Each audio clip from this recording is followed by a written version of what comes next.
அனைவருக்கும் வணக்கம். நேற்றைய வீடியோவில் நம்ம சுந்தரருடைய வரலாறு பார்த்தோம். இன்றைக்கி நம்ம பார்க்க போகிற பாடப்பகுதி என்னன்னு பார்த்தோம் சொன்னால், சுந்தரருடைய திருவையாற்று பதிகம். பதிக வரலாறு. பறவையார் மாளிகையில் தங்கி திருவாரூர் பெருமானை சேரமான் பெருமாளும் நம்பிகளும் வழிபட்டு வந்தனர். அப்பொழுது சேரர் நம்பிகளிடம் மலைநாட்டுக்கு வந்து அருள் புரிய வேண்டும் என்றார். பறவையாரும் அனுமதி பெற்று இருவரும் புறப்பட்டனர். காவிரியின் தென்கரையிலுள்ள கண்டியூர் இறைவனை வணங்கி வடகரையிலுள்ள ஐயாற்று இறைவனை வழிபட விருப்பம் கொண்டனர். ஐயாற்று என்று சொன்னால் திருவையாறு தான் ஐயாற்றுன்னு சொல்லியிருக்காங்க. காவிரியில் வெள்ளம் பெருகி ஓடியமையால் கரையை கடக்க ஓடமும் இல்லாத நிலையில் நம்பிகள் இப்பதிகத்தை பாடி வழிபட காவிரி நீர் விலகி வழிவிட்டது என்பர். அதாவது திருவையாற்று பெருமானை பாடினதால, பெருமான் சொன்னால் இந்த இடத்துல சிவபெருமானை பாடி வழிபட்டதுனால காவிரி கரை வெள்ளம் பெருக்கெடுத்து ஓடுகின்றது. அப்படி வெள்ளம் பெருக்கெடுத்து ஓடும்போது கரையை கடக்க முடியலே, ஓடவும் இல்லையே அப்படின்னு வருந்தி நிற்கும் போது சிவபெருமானே என்ன பண்ணணும்னு சொன்னார்னா, காவிரி நீர் விலக்கி விட்டு என்னை வழிபட்டுட்டு போ அப்படின்னு சொன்னார். அடுத்து தல சிறப்பு என்று சொல்லக்கூடிய திருவையாறு. இந்த திருவையாறு அப்படிங்கிற ஊரில் இருக்கக்கூடிய சிவபெருமானை எல்லா ஆசிரியர்களும் பாடியுள்ளனர். திருவையாறு அப்படிங்கிற ஒரு ஊர் எங்கே இருக்குது அப்படின்னு பார்த்தோம் சொன்னால், திருவையாறு தஞ்சை நகருக்கு அருகையில் உள்ள ஊராகும். அதாவது தஞ்சாவூருக்கும் பக்கத்தில் பார்த்தோம் சொன்னோம்னா திருவையாறு அப்படிங்கிற ஒரு ஊர் இருக்குது. அந்த ஊரில் என்னென்ன ஆறுகள் ஓடுதுன்னு சொன்னால், காவிரி, குடமுருட்டி, வெண்ணாறு, வெட்டாறு, வடவாறு என்னும் 5 ஆறுகள் பாய்வதால் ஐயாறு என பெயர் பெற்றது.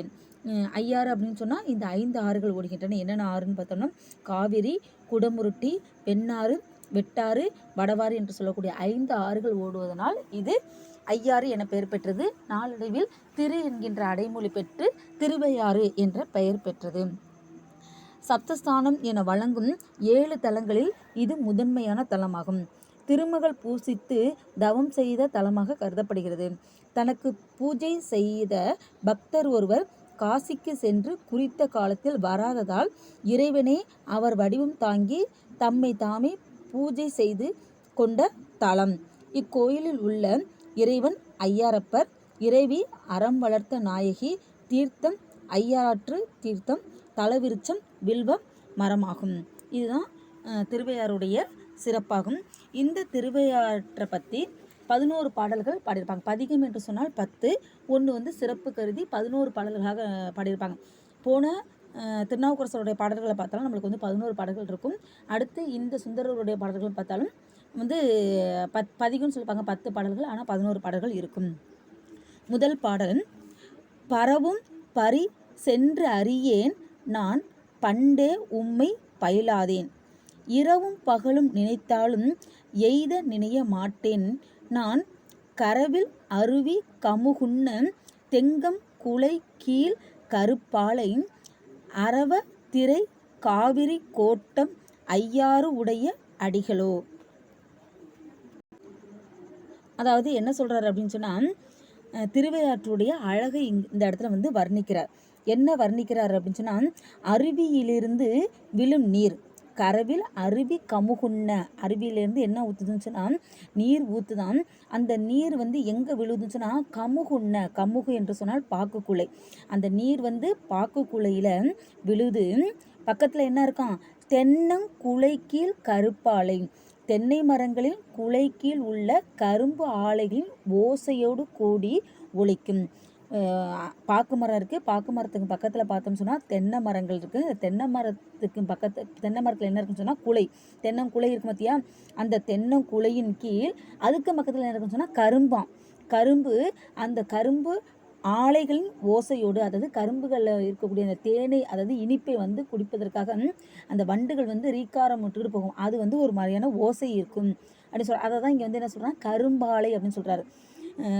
இப்போ தான் நம்ம கரும்பு ஆலையே இருக்கான். அப்போ அவங்க வாழ்ந்த காலகட்டத்திலலாம் இந்த கரும்பு தேனை, அதாவது கரும்பில் இருக்கக்கூடிய இனிப்பை குடிப்பதற்காக வண்டுகள் வரும் பார்த்திங்களா, அதனுடைய ஓசையை கூட இந்த இடத்துல அவர் சொல்லலாம் சுந்தரர். அப்படி ஒலிக்கக்கூடிய இடம் எதுன்னு பார்த்தோம்னு சொன்னால் திருவையாறாம். அதாவது அழகாக இருக்கின்றது அப்படின்னு சொல்கிறாரு. அப்படியேப்பட்ட அவ்வொலியின் அலைகளை உடைய காவிரி கரையில் குலைக்கீழ் கரும்பாலை அரவ திரை காவிரி கோட்டம். அப்படி இருக்கக்கூடிய அந்த காவிரி கரை நீங்கள் ஒன்று கேட்கலாம், ஆறு தானே மேடம் காவிரி ஆறு, அதில் எங்கே இருக்குது அலைன்னு கேட்கலாம். 2 பக்கத்து கரை இருக்குது பார்த்தீங்களா. அப்போ தண்ணி ஓடும்போது அந்த கரையில் வந்து மோதிட்டு போகிறது தான் இந்த இடத்துல வந்து அலைன்னு சொல்கிறாரு. கடலில் வந்து அலை மோதுவது போல் இல்லாமல் காவிரி ஆற்றில் இல்லை ஒரு சின்ன சின்ன ஆறுலலாம் பார்த்தோம்னு சொன்னால் 2 பக்கத்து கரை இருக்கும். அந்த கரையில் வந்து தண்ணி மோதிட்டு போகும்.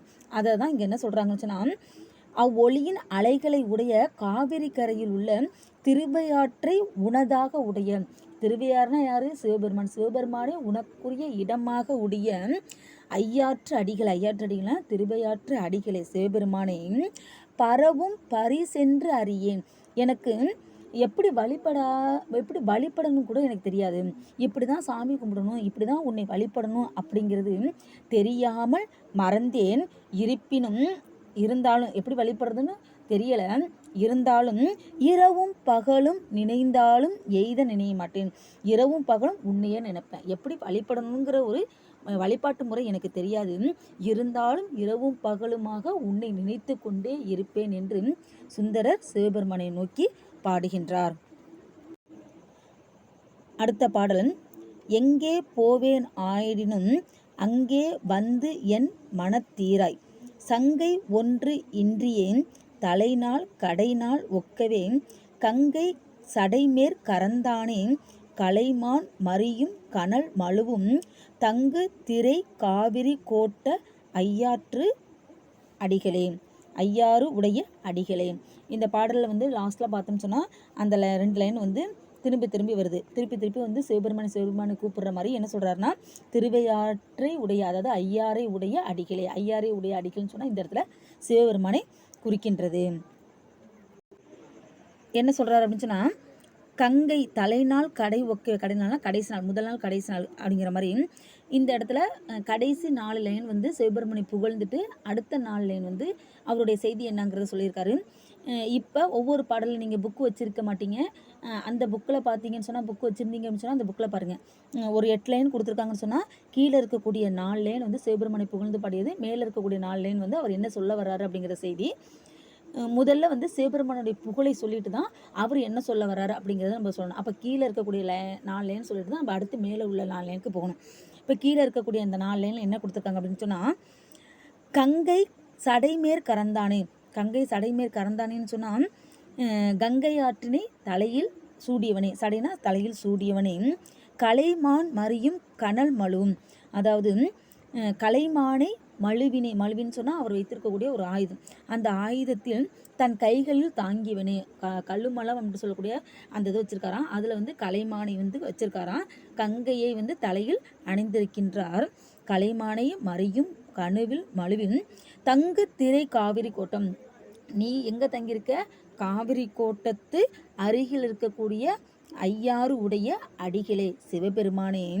எங்கே போவேன் ஆயிடினும், நான் எங்கே போனாலும் அங்கே வந்து மனத்தீராய், நான் எங்கே போனாலும் அங்கே வந்து மனத்தீராய் என்னை வந்து முழு மனதாக ஏற்றுக்கொண்டீர்கள் என்று சங்கை ஒன்று இன்றியும் தலைநாள் கடைநாள் ஒக்கவே. எனக்கு இதுதான் அப்படின்னு சொல்லி இப்போ இது பண்ணாமல் என்னுடைய குறையை தீர்க்கின்றீர்கள். எப்போ? ஆதி காலம் தொட்டு இன்றைய நாள் வரைக்கும். ஏன் இந்த இடத்துல அவர் வந்து சொல்கிறான்னு சொன்னால், சிவபெருமான் வந்து என்ன பண்ணுறாரு, சுந்தரர் வந்து தடுத்தாட்டு கொண்டு ஆள்கின்றார். எப்போ திருமணம் செஞ்சுக்கிட்டு இருக்கும் போதில் நீ என் அடிமை அப்படின்னு சொல்லி ஒரு ஓலை காட்டி சுந்தரர் வந்து ஆட்கொள்கின்றார். அதைத்தான் இந்த இடத்துல என்ன சொல்கிறாருன்னா, ஆட்கொண்டீர்கள் அப்படின்னு சொல்கிறாரு. எங்கே போனாலும், நான் எங்கே போனாலும் என் கூடவே வந்து என்னை ஆட்கொண்டீர்கள். இன்றைய நாள் மட்டும் கிடையாது, என்னைக்கு நான் வந்து உன்னை வழிபட ஆரம்பிச்சுன்னா அன்றைய நாள் தொட்டு, அதான் முதல் நாள், அன்றைய முதல் நாள் தொட்டு இன்றைய நாள் வரை என்னை ஆட்கொண்ட திருவையாற்று உடையை, அதாவது ஐயாறை உடைய அடிகளாகிய சிவபெருமானே என்று சிவபெருமானை புகழ்ந்து சுந்தரர் பாடியுள்ளார்.